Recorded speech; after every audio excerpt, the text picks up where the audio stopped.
Hello guys! For today's video ay magluluto po tayo ng macarons. So now, magluluto po tayo ng pasta.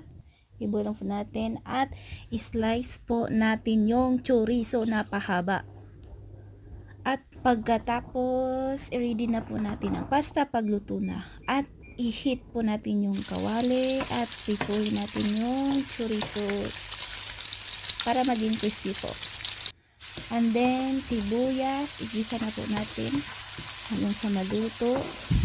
At, lagyan na din po natin ng mantikilya po, pa extra taste po.